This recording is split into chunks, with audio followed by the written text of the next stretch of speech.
चढ़ाने का बड़ा महत्व है। यहाँ चढ़ाते हैं कि नहीं चढ़ाते? चढ़ाते हैं। शिवरात्रि के दिन बेर चढ़ाने का बड़ा महत्व है। और शिवरात्रि पर चढ़ा हुआ वो बेर उठाकर ले आइए और उस बेर को उठाकर रख लीजिए।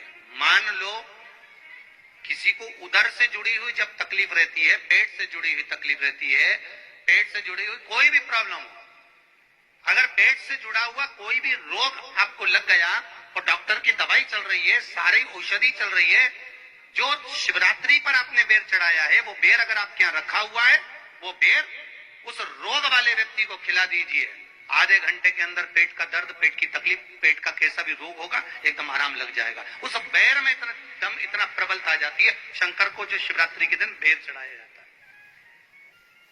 भगवान शिव पर समर्पित हुआ वो बेर का इतना महत्व महाराज। और जो देवता को उठाने के लिए बोर समर्पित करा जाता है, बेर भाजी आंवला उठो देव सांवरा, उसमें शंकर जी का भाव है, क्योंकि शिव जी का दर्शन भगवान नारायण उठते से ही करना चाहते हैं। सबसे पहले नेत्र खोले और मेरा शिव का दर्शन हुआ। बेर का भाव ही शिव का दर्शन का भाव।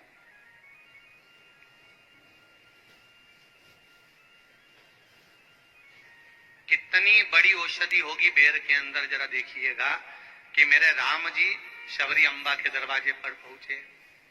आप लोग भजन में लेते रहते हो, शबरी संवारे रास्ता आएंगे राम जी, मेरा भी धन्य जीवन बनाएंगे राम जी। बागों से चुन चुन के वो लेकर आई बेर की टोकरी। खट्टे हो चाहे मीठे हो आएंगे राम जी, मेरा भी धन्य जीवन बनाएंगे राम जी। शबरी ने राम जी को बेर दिया, राम जी ने बेर खाया, प्रेम से खाया। याद आया पीछे लक्ष्मण खड़ा है, राम जी ने लक्ष्मण को बेर दिए, ले लक्ष्मण ये बेर खा ले। लक्ष्मण जी ने बेर लिए, लक्ष्मण जी ने बेर को देखा तो वो शबरी अम्बा अपने मुंह से झूठा करके दे रही है। लक्ष्मण जी ने बेर लिया, पास में रख लिया, फिर लिया, फिर रख लिया। शबरी जी राम जी को बेर दे, राम जी लक्ष्मण जी को बेर दे, लक्ष्मण जी वो बेर लेके पीछे फेंकते जाए। उठाए फेंका, उठाया फेंका, उठाया फेंका। अब कोई लक्ष्मण साधारण है? जब भगवान राम विष्णु हैं, लक्ष्मण शेषनाग हैं, शेषनाग अगर कोई चीज फेंकेगा तो क्या पास में फेंकेगी? उठाया फेंका, कोसों दूर जाकर गिरा। और वो बेर कब काम आया? जब लक्ष्मण जी को शक्ति लगी, बाण लगा, लक्ष्मण जी मूर्छा होकर जमीन पर पड़े। सुषेण वेद को बुलाया और वेद से बुलाकर पूछा कि लक्ष्मण कैसे उठेगा? तो कहा संजीवनी लेकर आओ। संजीवनी लेने के लिए भेजा। तब संजीवनी लेने के लिए जब श्री हनुमान जी महाराज गए, संजीवनी बूटी जब लेकर आए और लक्ष्मण जी को जो दी, तब राम जी पहचान गए ये संजीवनी कोई दूसरी नहीं है। लक्ष्मण जी को जो बेर खाने को दिया था वो बेर फेंक दिया था, उसी बेर की पत्ती है जिसको निचोड़ निचोड़ कर लक्ष्मण जी को खिलाना पड़ी है। तो राम जी रोते रोते बोले पहले ही खा लेता तो खाना नहीं पड़ती। कोरोना का टीका पहले ही लगवा लेता तो दादा निपटता ही नहीं। लगे तो खाया ही।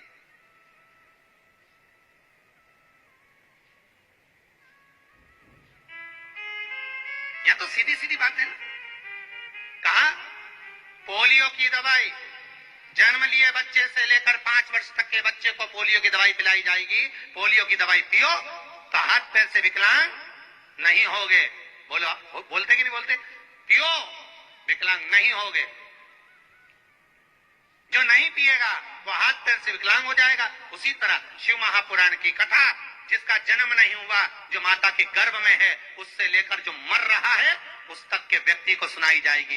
पोलियो की दवाई नहीं पियोगे, हाथ पैर से विकलांग हो जाओगे। शिव महापुराण नहीं सुनोगे तो काम, लोभ, विषय, आसक्ति से विकलांग हो जाओगे। इसलिए सुनो, ये सुनने का विषय है। इसको श्रवण करना, हमारे जीवन में उतारना, ये मिलेगी।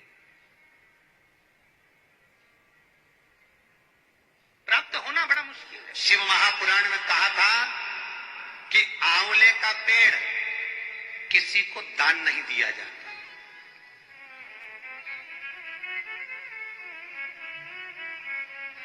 आंवले का वृक्ष किसी को देना नहीं चाहिए।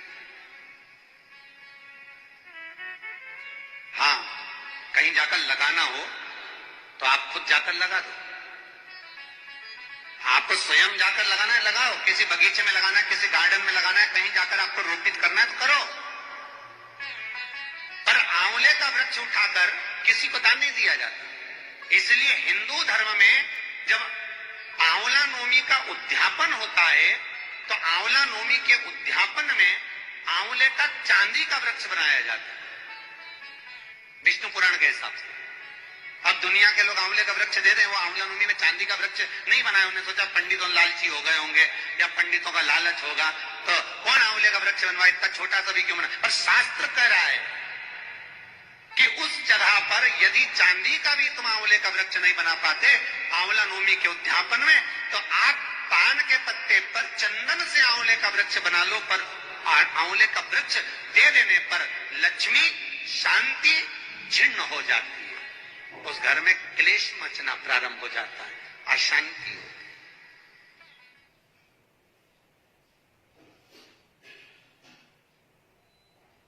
भूमि का भी बड़ा महत्व रहता है। एक भूमि बद्रीनारायण की, वहां पर भी मेरे हरिहर मिलन हुआ है, शंकर का मिलन भगवान नारायण से। क्योंकि जो बद्रीनाथ की भूमि है वो तो शंकर की थी, वो तो भगवान ने विष्णु भगवान को दे दी, उनको अच्छी लगी लक्ष्मी जी को, इसलिए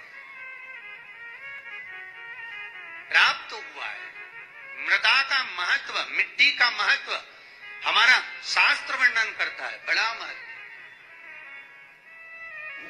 महाराज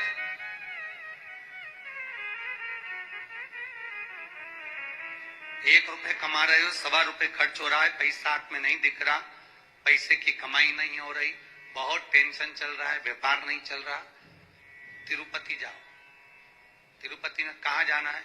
मंदिर में दर्शन करना है क्या? दर्शन करो ना करो तुम्हारी मर्जी है। 2 जगह पर तिरुपति में जाना, एक तिरुपति के नीचे कपिलेश्वर महादेव, दूसरा तिरुपति पर ऊपर पुष्करणी। कपिलेश्वर महादेव के मंदिर के पीछे के भाग में जो कुंड है उसका जल, ऊपर जो पुष्करणी है उसका जल। पुष्करणी के अंदर भगवान विष्णु की एक प्राचीन मूर्ति है जल के अंदर, जो साल भर में एक बार निकलती है। आप लोगों ने कई बार दर्शन भी करे, साल में एक बार भगवान तिरुपति नाथ की, वेंकटेश भगवान की मूर्ति उस पुष्करणी से निकलती है जब पानी कम होता है। तो पुष्करणी की रज लाकर कपिलेश्वर महादेव के कुंड में अपनी कामना कर रज को धोकर, उस रज को लाकर घर में किसी भी स्थान